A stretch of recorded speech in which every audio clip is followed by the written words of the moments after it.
Bonjour à toutes et à tous, je fais cette vidéo aujourd'hui suite à la séance d'information qu'a donnée l'AMIG, donc l'Association des médecins d'institution de Genève, le 16 mai 2022, durant laquelle Madame Anna Gurau du service du médecin cantonal a annoncé des projets de limitation de nombres maximaux au niveau du canton.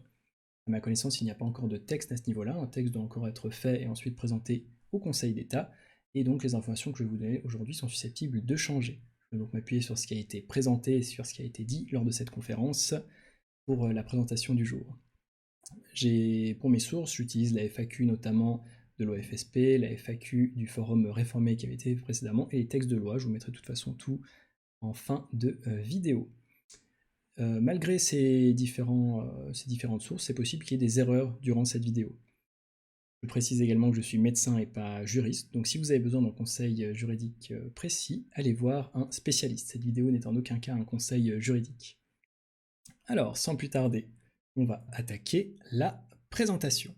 Alors, donc par simplicité, je ferai quelques raccourcis. Donc déjà, quand je parle des médecins spécialistes, par exemple quand je parle des médecins spécialistes concernés par les nombres maximaux, j'englobe aussi les médecins praticiens en plus des médecins spécialistes. Quand je parle des propositions du canton, donc je me réfère aux propositions qui ont été évoquées par le service du médecin cantonal pendant la séance d'information de l'AMIG. Les thèmes abordés aujourd'hui, donc on a des rappels et éclaircissements en première partie, ensuite les propositions de réglementation faites par le service du médecin cantonal justement pendant la séance d'information de l'AMIG, ensuite on fera une partie d'analyse avec les discordances entre les propositions du canton et les lois ordonnances fédérales, ensuite une partie sur des pistes d'optimisation, et on aura ensuite la conclusion. Donc, pour le rappel, au niveau du champ d'application des nombres maximaux, qui est limité par les nombres maximaux, donc ce sont tous les médecins spécialistes, donc pour rappel je comprends aussi les médecins praticiens là-dedans, qui sont en ambulatoire et qui font une facturation à la charge de l'assurance obligatoire des soins, donc grossièrement la LAMAL. Qui est englobé quand un canton fait une limitation des nombres maximaux? Donc sur la région qui décide de limiter, il y a tous les médecins spécialistes des domaines ambulatoires, grossièrement, les médecins des institutions de soins ambulatoires dispensées par des médecins et les médecins indépendants en cabinet. Quand un canton décide de limiter quelque chose, donc il choisit de limiter un domaine de spécialité, donc ça peut être cardiologie, pneumologie, les domaines de spécialité sont définis par le département fédéral de l'intérieur, donc c'est possible qu'il groupe plusieurs spécialités ensemble, pour l'instant je n'ai pas eu vent de ces différentes choses, et le canton peut décider aussi de limiter une partie du canton, le canton entier ou une zone intercantonale. Donc par exemple, le canton de Genève pourrait décider de limiter uniquement la cardiologie dans la ville de Genève ou dans la ville de Verrières, par exemple. Alors, droit de pratique, droit de facturation, AOS. On va faire une petite distinction. Le droit de pratique est délivré par le canton. Il est nécessaire pour les médecins spécialistes pour exercer, qu'ils soient à l'hôpital, en institution ou en cabinet. Il est individuel, il sert à pratiquer la médecine et il n'est pas concerné par les nombres maximaux. Ensuite, il y a le droit de facturation à la charge de l'AOS. Donc ça, c'est également délivré par le canton. Ça peut être délivré à une personne morale comme un hôpital ou une institution ou une personne physique. C'est nécessaire pour obtenir un numéro RCC, donc c'est le code qui est présent quand vous facturez. Il sert à facturer à la charge de l'assurance obligatoire des soins et il fait partie des différents éléments qui sont concernés par les nombres maximaux. Le numéro RCC, donc ça c'est délivré par la SASIS, c'est nécessaire pour facturer à la charge de la LAMAL et ça ne peut être attribué que s'il y a un droit de facturation à la charge de l'AOS qui est établi. Alors, droit de facturation AOS et nombres maximaux. Donc là, on va faire une simulation, on va admettre qu'on est dans un canton avec, un tout petit canton avec un hôpital, une institution, donc les institutions c'est des SARL par exemple, et un médecin indépendant. Donc, qui demande le droit de facturation AOS? Donc, pour l'hôpital, c'est l'hôpital lui-même en tant que personne morale. L'institution, ce sera l'institution en tant que personne morale également. Et le médecin indépendant, donc ce sera le médecin en tant que personne physique. Donc là, on parle vraiment d'un médecin indépendant. Les médecins facturent sous quel nom? Donc les médecins qui travaillent dans l'hôpital facturent sous le nom de l'hôpital, l'institution sous le nom de l'institution, et le médecin facturera à son nom, étant donné que c'est à son nom que sera délivrée son autorisation AOS. Si le canton décide de limiter les médecins d'une spécialité, qui est comptabilisé? Donc admettons, on compte tout le canton, donc ce sera tous les médecins de chaque spécialité, puisque c'est limité par spécialité. Donc on aura à l'hôpital 30 médecins par exemple, dans une institution 5 médecins, et le médecin indépendant 1 médecin. Donc pour rappel, là c'est un canton fictif où il y a juste un hôpital, une institution et un médecin.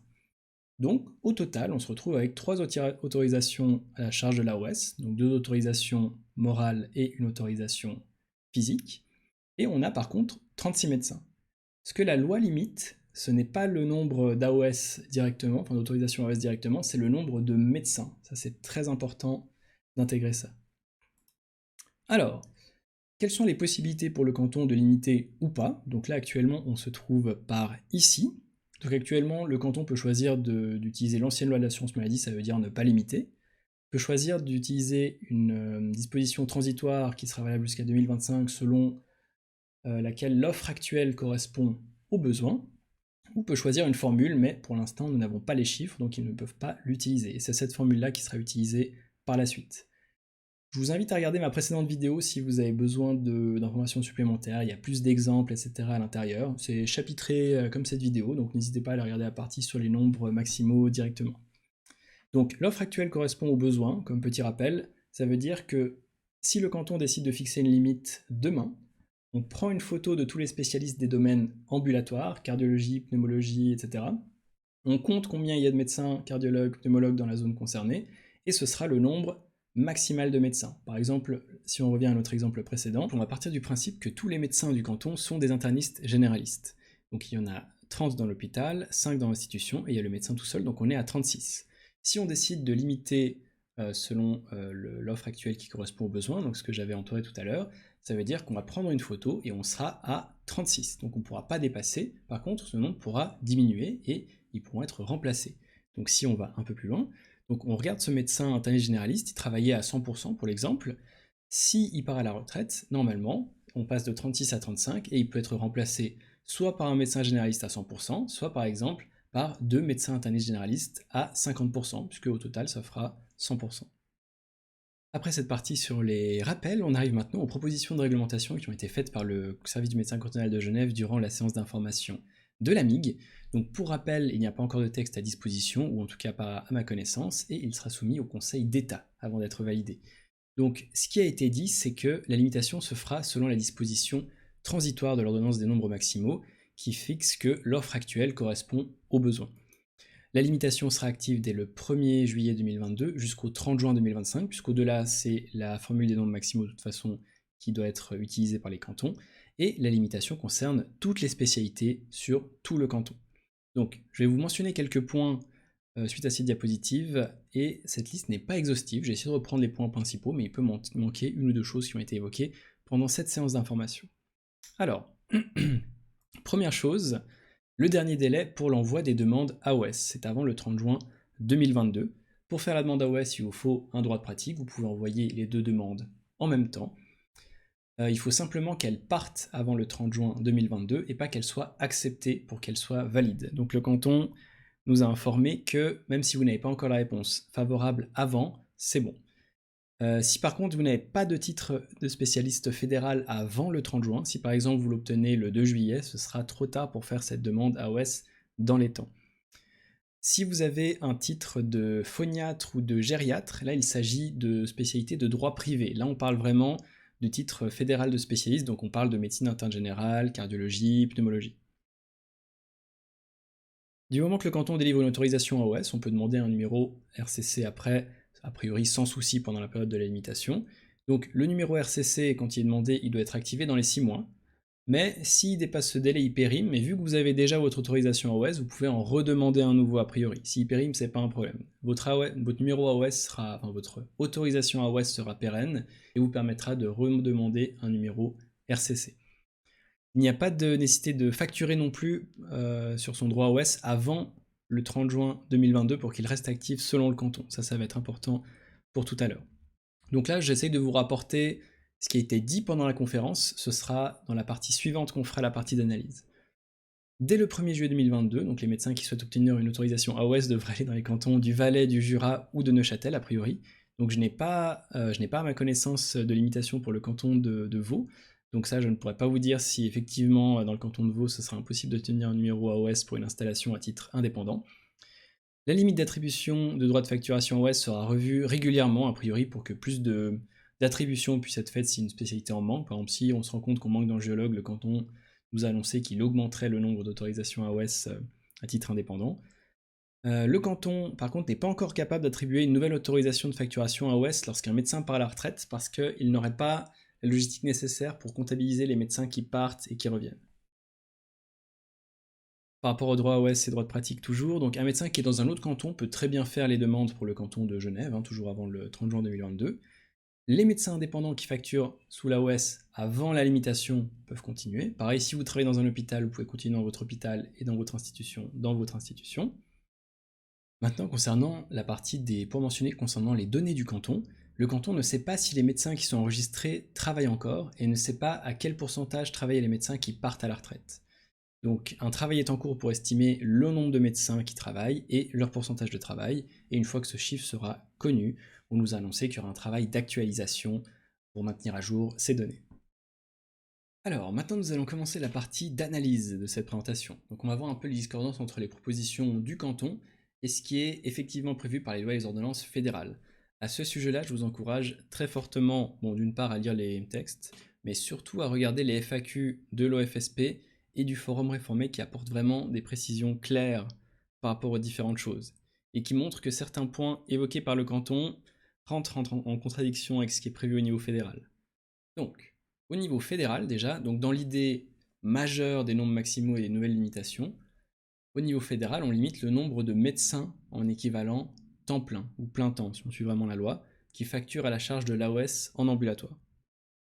Ce que ça veut dire, comme j'ai dit tout à l'heure, si le canton décide de limiter tous les cardiologues sur tout le canton, on va prendre une photo de tous les cardiologues qui travaillent à ce moment-là, on va prendre une photo de leur pourcentage d'activité aussi, et on va compter ceux qui sont dans les hôpitaux, dans les domaines ambulatoires seulement, dans les instituts et les médecins indépendants. Donc là, on va les compter tous un par un, et on va arriver par exemple à 300, et ce sera ce nombre-là qui sera limité.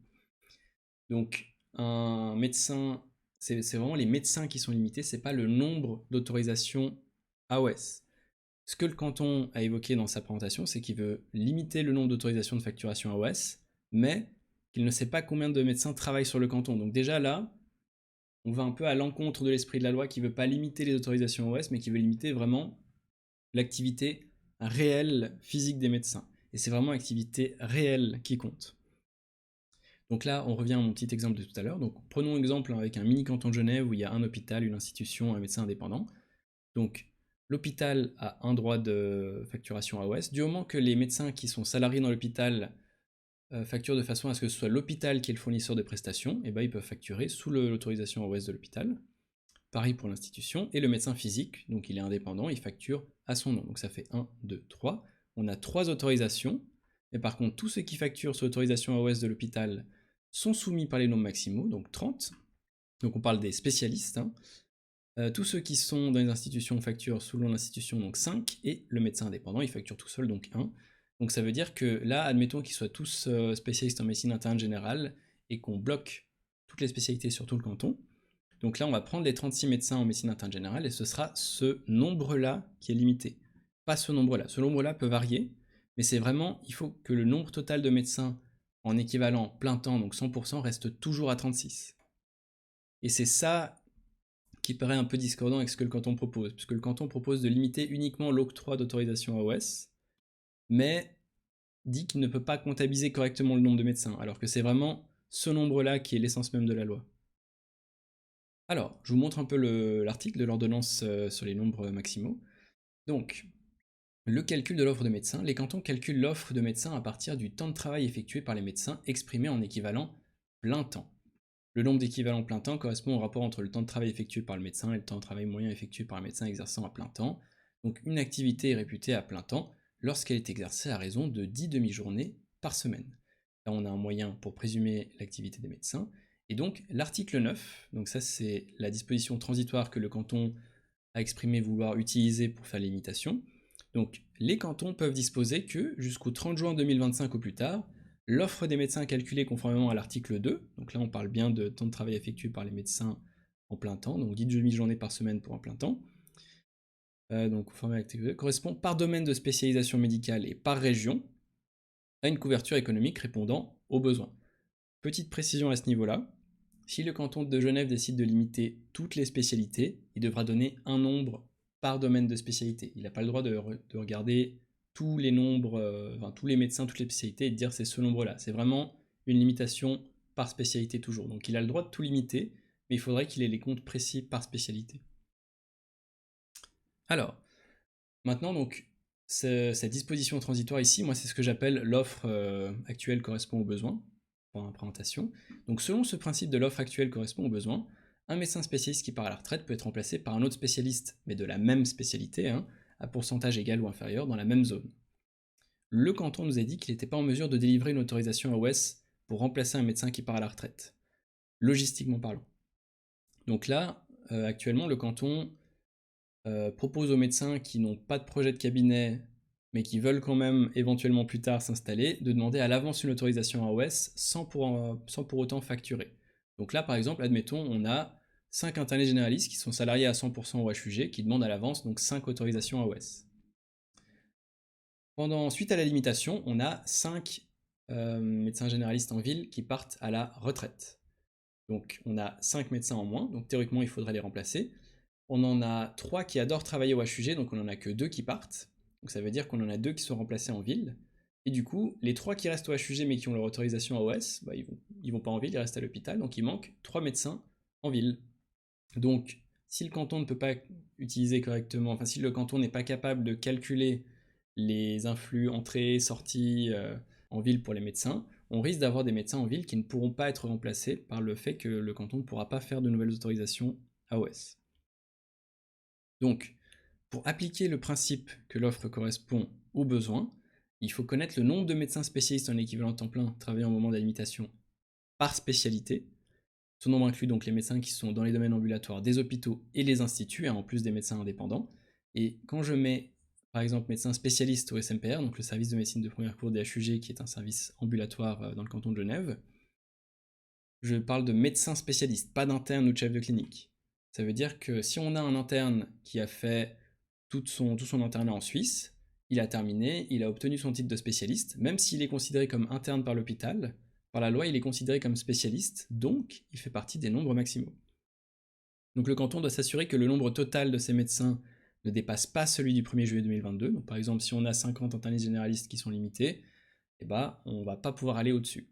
Par contre, il faut qu'ils permettent à de nouveaux médecins de s'installer si le nombre est inférieur au nombre maximal. Donc par exemple, si on en a 50 au moment de la limitation au 1er juillet, qu'il y en a 10 à 100% qui partent à la retraite, bah, ils pourront être remplacés par 10 autres à 100%, ou alors 20 à 50%. Donc ça, une fois qu'on est en dessous du nombre, normalement, le canton devrait permettre à de nouveaux médecins de s'installer pour qu'on retourne au nombre maximum. De s'installer ou d'aller dans les instituts ou d'aller dans les hôpitaux, hein, puisque c'est un nombre qui englobe tout. Alors, quelques problèmes liés au fait que le canton décide à l'avance d'autoriser ces autorisations AOS pour des médecins qui ont un projet, mais n'ont pas de projet concret. Donc là, le canton a proposé à tous les médecins, s'ils le veulent, de faire leur demande d'autorisation de facturation à la charge de l'AOS avant le 1er juillet. Donc ce qui va se passer le 1er juillet, c'est qu'on aura des médecins qui seront réellement salariés 100% au HUG, mais qui auront en plus une autorisation de facturation 100% comme indépendant, mais sans l'utiliser, qui sera flottante. Quand on calcule les nombres maximaux, on va regarder l'activité réelle du médecin. Donc ça veut dire qu'on va compter ces 100% là. Les 100% de l'autorisation AOS ne va pas compter, il ne va pas compter comme 200%. Donc avoir cette autorisation AOS, ça ne va pas lui garantir une place, on verra ça tout à l'heure. Donc là, j'ai essayé de schématiser comment j'ai l'impression que le canton raisonne, et qu'il n'est pas un raisonnement fédéral. Donc le canton, j'ai l'impression qu'il raisonne pour l'instant, étant donné qu'il n'a pas les nombres, j'ai l'impression qu'il essaye de raisonner en termes d'AOS, mais ce qui n'est pas correct. Par exemple, si on regarde un hôpital, le domaine ambulatoire de l'hôpital a besoin d'un droit AOS pour fonctionner. Ça veut dire que s'il y a 50 spécialistes, ils facturent sous le droit AOS de l'hôpital, donc il en faut un seul. Les institutions, donc ils ont pareil, donc un droit AOS par institution, et les médecins indépendants, chaque médecin indépendant, hop, a son droit AOS. Donc là, par exemple, j'ai fait un exemple où il y aurait 700 médecins indépendants en ville. Là, le canton décide d'accorder 50 droits AOS à des médecins au HUG à l'avance, puisque donc, comme on a dit, le canton accorde des droits AOS aux médecins avant le 1er juillet, même s'ils n'ont pas vraiment de projet clair de cabinet. Donc là, on se retrouve avec l'hôpital qui a son droit AOS, et en plus 50 médecins qui ont des droits AOS individuels accordés par le canton. mais qui ne sont pas en cours d'utilisation vu qu'ils ne facturent pas, donc qui ne servent à rien entre guillemets actuellement. Donc au total, on a 2 droits OS moraux, 750 droits OS individuels. Si un des médecins de l'hôpital qui a demandé son droit à l'avance part s'installer, donc là on change rien, un droit OS moral pour l'hôpital, un droit OS moral pour l'institution, hop, il va ici, on se retrouve avec 49 droits OS à l'avance à l'hôpital, 700 en ambulatoire, donc là on pourrait se dire le compte est bon. Si l'hôpital décide d'engager un nouvel interniste généraliste, et bah c'est sous le droit moral de l'hôpital, donc ça ne change rien. Donc, a priori, on pourrait imaginer que le compte est bon, mais non, parce que, encore une fois, la loi fédérale compte le nombre de médecins en tant que nombre maximum, en tant qu'équivalent temps plein, en tant que travail réel, on ne compte pas les nombres AOS. Donc si le canton raisonne comme ça, ce raisonnement n'est pas du tout celui de la loi fédérale. La loi fédérale permet de limiter les AOS, mais c'est dans le but de limiter le nombre de médecins précisément. Donc ce raisonnement-là n'est pas un raisonnement de la loi fédérale, donc il ne fonctionne pas au niveau du droit fédéral. Donc c'est vraiment, le principe fonctionne selon le nombre de médecins en équivalent temps plein, pas le nombre de droits de facturation AOS. On verra un exemple plus loin. L'autre chose, c'est qu'au niveau fédéral, il est demandé d'avoir une autorisation de facturer et de facturer à la charge de l'AOS avant l'entrée en vigueur d'une limitation. Là, le canton a annoncé qu'il n'y aurait pas besoin de facturer avant le 1er juillet 2022 pour continuer à facturer par la suite. Donc, l'avantage de cette loi fédérale, c'est que si on demande à la personne de facturer avant, c'est qu'il a effectivement rempli toutes les exigences de qualité pour pouvoir s'installer. S'il a facturé, donc c'est qu'il est aux normes, qu'il a entre guillemets une activité indépendante à côté.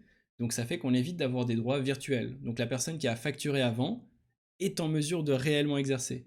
Alors que là, avec le canton, on a des droits qui sont distribués à des gens qui sont des médecins qui sont employés au HUG et qui auraient éventuellement un projet dans les 3 années qui viennent, mais rien de concret. Donc c'est vraiment un droit virtuel qui n'existe pas vraiment. Enfin, il existe, mais il n'est pas concret. C'est des médecins qui n'ont pas vraiment d'activité indépendante. Donc autant là, on aurait un droit OS avec une activité concrète, autant là, on a un droit OS un peu virtuel au niveau du canton. Si je reprends une diapositive que j'avais faite dans la première présentation, normalement, si une limitation passe, donc admettons on est le 25 juin, on a un médecin qui travaille dans un hôpital, un médecin qui travaille dans une institution de soins, et un médecin qui travaille dans un cabinet, donc qui a déjà eu son autorisation et qui a déjà facturé. La limitation passe, le médecin de l'hôpital peut continuer seulement dans son hôpital, le médecin de l'institution peut continuer seulement dans son institution, et le médecin de son cabinet peut continuer seulement dans son cabinet, puisque c'est là qu'ils avaient obtenu leur droit de pratique avant. Petit détail supplémentaire, donc si vous êtes à 60% dans un hôpital, et que vous êtes à 40% de votre cabinet, que vous avez déjà facturé et que là vous travaillez, bah là, après la loi, pas de problème, hein, vous continuez à travailler ici à 60%, et vous continuez à travailler ici à 40%. Donc le problème n'est pas d'avoir 2 droits de pratique en même temps, c'est d'avoir 2 droits de pratique à 100% qui s'overlappent, alors qu'en réalité, vous ne travaillez que à l'hôpital.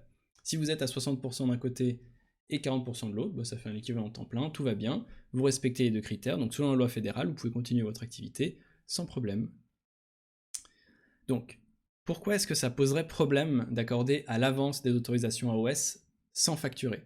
Donc là, on va voir des situations où on part du principe que le canton donc, autorise ces situations AOS sans projet de cabinet, donc sans activité réelle, sans facturation avant la limitation. Et on va voir 3 situations où ces situations seraient soit problématiques pour l'hôpital lui-même, soit pour les médecins.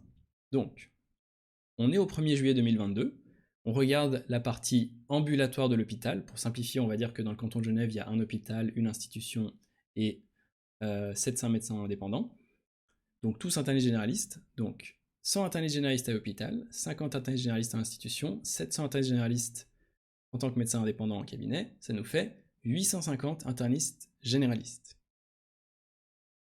Le 2 juillet 2022, un spécialiste en médecine interne générale qui travaillait au service des urgences des HUG, donc les urgences des HUG c'est dans le domaine ambulatoire de l'hôpital, décide d'ouvrir son cabinet. Il avait demandé son autorisation AOS avant la limitation, et donc le canton lui a accordé même s'il n'avait pas facturé, donc il avait ce droit virtuel. Donc il part de l'hôpital, hop, il va gonfler le nombre de médecins indépendants, donc ça fait -1 ici, +1 ici, on est à 850 internistes généralistes, le nombre maximal était fixé à 850, on pourrait se dire que jusque-là, tout va bien. Là où il y a un problème, c'est que on compte en nombre de médecins à la limitation. Donc si les HUG souhaitent engager un nouveau spécialiste pour le remplacer, il va y avoir 100 médecins ici, 50 ici, 700 ici, et il y aura 851 internistes généralistes. Donc si le canton décide de faire une espèce de dérogation et d'accorder des droits OS virtuels à l'avance, le canton n'aurait pas le droit d'engager ce centième interniste généraliste pour remplacer celui qui est parti. Donc ça pose un problème pour l'hôpital. Il y a un moyen d'éviter ça pour l'hôpital, c'est que le canton peut décider quel territoire est limité par une limitation. Donc le canton pourrait très bien dire, ok, je regarde la région où il y a l'hôpital, et cette région-là n'aura pas de limitation. Donc ça veut dire que là, on ne va plus compter l'hôpital dans les nombres maximaux, on va juste compter les institutions et les médecins indépendants sur le canton. Donc ça nous fait 750. Donc là, deuxième exemple, le 2 juillet 2022, on a une spécialiste en médecine interne générale des urgences des HUG qui décide d'ouvrir son cabinet. Pareil, elle avait eu cette autorisation virtuelle du canton avant la limitation, donc elle n'avait pas facturé, elle avait juste demandé à l'avance son autorisation. Elle part de l'hôpital peu importe, il pourrait engager 50 médecins vu que le canton aurait dans cet exemple-là décidé de ne pas limiter la zone de l'hôpital. Par contre, si elle va s'installer en ville, bah là, on passe de 750 à 751, donc techniquement, selon les nombres maximaux, on serait en dépassement, donc elle ne pourrait pas s'installer. Sauf si quelqu'un d'autre part à la retraite éventuellement, mais voilà. Mais vu que le canton n'est pas capable de comptabiliser les gens qui partent à la retraite, bah elle pourrait pas s'installer. Son installation n'est donc pas compatible avec le principe de l'offre qui correspond aux besoins. Troisième exemple. Donc là, on va dire qu'on compte de nouveau les hôpitaux, les institutions et les médecins indépendants, puisque le canton a dit qu'il limiterait tout le canton. Donc pareil, on se retrouve à 850 internistes généralistes. Hop. Le 2 juillet 2022, un spécialiste en médecine générale du service de médecine interne générale des HUG, donc ça c'est le SMIG, c'est un service stationnaire, décide d'ouvrir son cabinet. Il avait demandé son autorisation OS avant la limitation. Ok, donc là, il part de l'hôpital, il était en stationnaire, donc de toute façon, il faisait pas partie des nombres maximaux. Donc ça fait qu'il y a toujours 100 internistes généralistes qui travaillent dans le domaine ambulatoire de l'hôpital, 50 dans les institutions. Par contre, hop, on se retrouve avec 701 internistes généralistes en ville, puisqu'on a un médecin qui était du stationnaire, qui n'était pas compté dans les nombres maximaux, qui va s'installer en ville. Ça fait un médecin de trop, donc normalement il ne peut pas s'installer. Et vu que le canton logistiquement n'est pas capable en temps réel, entre guillemets, d'attribuer des autorisations OS correctement ou de faire en sorte de comptabiliser qu'un médecin part pour qu'il puisse être remplacé dans ce qu'ils ont dit, bah du coup il ne pourra pas s'installer. Donc si la limitation passe et qu'on suit vraiment les nombres maximaux, si le canton décide d'autoriser ses droits OS à l'avance sans facturation, qui est de toute façon pas légal au niveau fédéral, il ne pourra pas s'installer, donc il devra rester à l'hôpital. Donc son droit OS virtuel ne lui servirait à rien. Donc dans la première situation, c'est l'hôpital qui serait désavantagé. Dans la deuxième, c'est l'interniste généraliste ambulatoire qui serait désavantagé. Et dans la troisième situation, c'est l'interniste généraliste stationnaire qui serait désavantagé. Alors, donc, en résumé, obtenir un droit de facturation AOS avant une limitation sans avoir une pratique ambulatoire effective, donc sans facturer, sans avoir respecté le cadre fédéral, entre guillemets, ne garantit pas une installation, si on suit le droit fédéral. La limitation est fixée par le nombre total effectif de médecins ambulatoires en équivalent temps plein. Donc les éléments problématiques qu'on a avec la proposition du canton, c'est de permettre à un médecin salarié à 100% de l'hôpital avoir une autorisation AOS 100% indépendante coexistante virtuelle. S'il travaille que à l'hôpital et que concrètement il ne facture pas, donc qu'il n'a pas d'activité réelle, c'est vraiment une autorisation AOS virtuelle. Donc celle-là, comme on a vu dans les exemples d'avant, ça va plutôt prétériter soit l'hôpital, soit le médecin. Ça n'aura pas d'intérêt d'avoir une autorisation AOS à l'avance. De nouveau, si vous êtes 60% hôpital, 40% indépendant, ça c'est pas un problème. L'absence de données précises sur les médecins exerçants, puisque si on veut fixer des nombres maximaux, il faut que pour chaque spécialité, on fixe un nombre. Si le canton n'a pas ce nombre, on est embêté. Et le fait de ne pas pouvoir de pouvoir remplacer un médecin partant à la retraite en créant une nouvelle autorisation OS ou simplement en le comptabilisant, ça c'est un problème aussi, puisque du coup, si on fixe à 300 le nombre d'internistes généralistes dans le canton, il faut qu'on soit capable de comptabiliser son départ pour pouvoir comptabiliser un retour. Alors, le canton a mentionné que s'il manque des spécialistes installés, des places seront libérées. Donc par exemple, au moment de la limitation, il y a 50 angiologues en ville, on se rend compte qu'il manque des angiologues, le canton dirait qu'il voudrait rajouter des places par rapport à ça. Donc c'est pas possible, puisque si on dit que l'offre actuelle correspond aux besoins au niveau de la limitation, à ce moment-là, ce sera le bon chiffre. Il ne pourra pas y avoir de nouveaux angiologues qui vont s'installer. Le moyen d'autoriser ça, ce serait de lever soit sur tout le canton, soit sur une partie du canton cette limitation. On laisse autant le temps aux nouveaux angiologues de s'installer, par exemple on attend qu'il soit 60, et hop, on refixe, et donc là on aura une nouvelle photo, et donc l'offre actuelle qui correspond aux besoins, ce sera les 60 angiologues. Et donc il faudra lever la limitation et la remettre ensuite pour que ça fonctionne. Là où la loi est un peu plus flexible, c'est sur l'utilisation de la formule des nombres maximaux, mais là le canton veut utiliser la disposition transitoire, donc ils ne peuvent pas rajouter de place sans lever précédemment la limitation, étant donné qu'une fois qu'on limite, on ne peut pas augmenter, on ne peut pas dépasser le seuil précédent. Ensuite, si vous avez plusieurs spécialités, donc là ça ne va pas vous concerner directement puisque le canton a dit qu'il voulait limiter toutes les spécialités, mais si vous avez plusieurs spécialités, donc prenons une médecin qui a fait médecine interne générale en 2018, donc qui a eu son titre de spécialiste en médecine interne générale en 2018, et qui a obtenu son titre de spécialiste en pneumologie en 2021. Si elle a une activité essentiellement en médecine interne générale, elle sera soumise aux limitations de médecine interne générale. Si elle a une activité essentiellement en pneumologie, logiquement, elle sera soumise aux limitations de pneumologie. Si elle veut faire moitié-moitié, donc une activité mixte, là par contre, elle sera soumise aux limitations de la dernière spécialité qu'elle a obtenue, qui est la pneumologie. Maintenant, par rapport aux pistes d'optimisation, Réformer a été évoqué comme une aide à la régulation des médecins pendant la séance d'information. Donc effectivement, c'est un programme qui est en cours d'implémentation, qui permettra aux étudiants et aux internes de Suisse, donc internes ou médecins assistants et médecins assistantes, de s'orienter directement vers les bonnes spécialités et dans les bonnes régions, pour éviter de se retrouver dans une spécialité et dans une région où il n'y aura pas de débouché, entre guillemets. Donc dès le début, ils sont censés orienter les internes et faire en sorte qu'au bout de 5 ans, ils aient une place et qu'ils puissent s'installer s'ils veulent s'installer directement ou après un petit temps comme chef de clinique. Donc la première filière devrait débuter fin 2022. Donc pour l'instant, finalement, il n'y a pas eu de système de coaching à l'échelle de la Suisse romande, en tout cas via le projet Réformer, suffisant pour qu'il y ait des résultats. Sur leur FAQ, sauf erreur, ils évoquent que les résultats seront plutôt d'ici 2030-2035 si je ne me trompe pas. D'ailleurs, je vous recommande très fortement d'aller lire leur FAQ, où j'ai mis le lien ici, ou de toute façon vous allez sur reformer.ch. Normalement, la FAQ du forum qu'ils ont fait est assez facile à trouver. Alors, comme autre piste d'optimisation, il y a l'Observatoire suisse de la santé, donc l'Obsan, qui devrait prochainement donner des projections des effectifs et des futurs besoins pour les médecins. Donc ça, c'est des analyses qui sont encore en cours pour savoir justement s'il nous manque des médecins, s'il ne nous manque pas des médecins. Là, il y a de nouvelles restrictions d'installation qui sont arrivées, comment faire pour y pallier. Donc ça, c'est des projets aussi qui sont en cours et qui vont d'ailleurs, dont les résultats devraient arriver. J'ai le 19 mai en tête 2022, mais je ne suis pas certain. En tout cas, ça devrait arriver prochainement normalement. Et ça permettra de faire des projections sur où former plus de médecins, où en former moins, etc. Donc ça, c'est pas forcément pour l'ambulatoire aussi, c'est aussi pour le stationnaire, sauf erreur. Comme Réformer qui s'occupe aussi du stationnaire, a priori.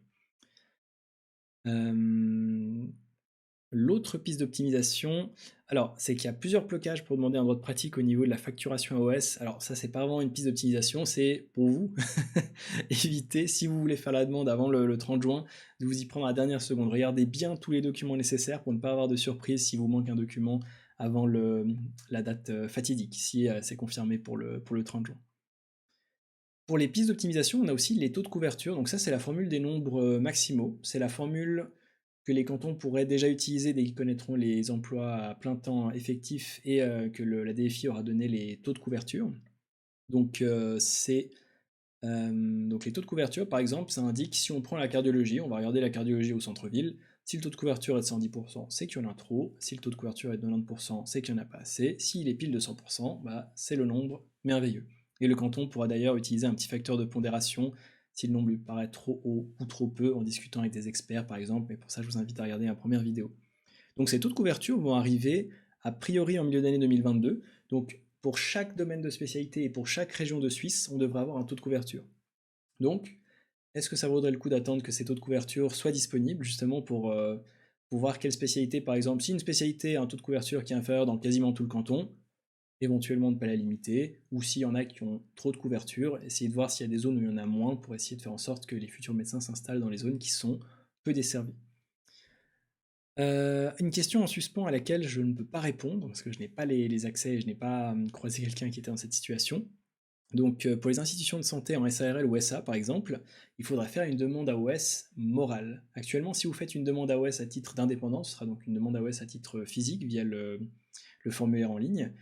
Et donc, ce sera pas pour une SARL, théoriquement. Donc, est-ce que c'est déjà possible pour le canton de faire une demande de droit de pratique morale si vous voulez ouvrir une SARL?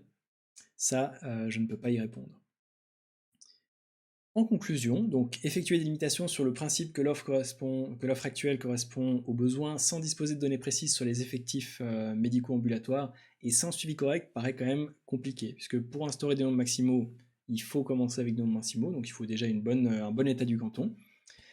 Et permettre aux médecins de demander des droits de facturation AOS sans projet d'installation, ça paraît pas être une solution non plus. Donc ce qui est prévu par le texte de loi fédérale, c'est que pour que les gens ne soient pas touchés par les limitations, justement, il faut qu'ils aient facturé avant, donc ils auraient toutes les. Donc ça signifie être déjà capable de travailler en cabinet et donc potentiellement d'avoir déjà un cabinet à côté. Le fait de donner des droits de pratique avant, des droits de pratique un peu virtuels, peuvent poser problème qu'on a vu un peu plus tôt. Et donc, actuellement, l'implémentation des nombres maximaux en limitant toutes les spécialités sur tout le canton paraît délicat. Après, c'est un texte de loi qui qui doit encore être rédigé, sauf s'il a déjà été rédigé, et qui devra être présenté au Conseil d'État. Donc, on va voir comment les choses évoluent. Alors, pour les références utilisées, donc on a déjà la séance d'information sur la clause du besoin pour les médecins non installés et étudiants en médecine. Donc ça, c'est la séance d'information qui avait été donnée et organisée par l'AMIG le 16 mai 2022. Le forum sur la limitation d'admission, donc qui a été donné par Réformé le 10 mars 2022. Je vous encourage très fortement à aller voir leur FAQ sur leur site internet qui a plein de détails. On a ensuite l'ordonnance sur la fixation des nombres maximaux et son commentaire. Donc c'est un commentaire qui va détailler chaque point et qui va donner des informations complémentaires dessus. On a également la loi fédérale Lamal, puisque donc la loi fédérale Lamal a été modifiée entre autres pour les nombres maximaux et cette ordonnance a été générée dans ce contexte-là. Et on a aussi la FAQ de l'OFSP qui est vraiment très utile et qui permet de clarifier plusieurs points. Pour la FAQ de l'OFSP, je vais vous montrer un extrait par exemple. Les médecins qui exercent dans le domaine ambulatoire hospitalier ont-ils besoin d'une autorisation AOS ou une autorisation AOS supplémentaire pour le domaine ambulatoire de l'hôpital est-elle nécessaire? Donc là, on nous dit les services ambulatoires hospitaliers, pour autant que l'hôpital soit le fournisseur de prestations, sont considérés comme admis dès l'inscription de l'hôpital sur la liste des hôpitaux. Les médecins qui exercent en tant qu'employés n'ont pas besoin d'une autorisation AOS, donc ça explique pourquoi si vous travaillez dans un des domaines dans un des domaines ambulatoires des HUG, on ne vous a pas demandé en plus pour vous-même une autorisation AOS du moment que vous êtes salarié et que ce soit l'hôpital qui soit le fournisseur de prestations. Donc l'hôpital agit en tant que fournisseur de prestations émetteur de la facture. La direction de l'hôpital est responsable de l'engagement du personnel qualifié, la surveillance à combo canton, et ces médecins doivent toutefois être pris en compte dans le calcul des nombres maximaux selon l'article 55A Lamal. Donc ça redit encore une fois que même si un médecin qui travaille dans un hôpital n'a pas besoin d'avoir un AOS pour lui, il faut cependant le compter dans les nombres maximaux. Voilà, donc pour moi c'est tout bon. Si vous avez besoin d'informations, vraiment, allez consulter les références et je vous souhaite tout de bon pour la suite.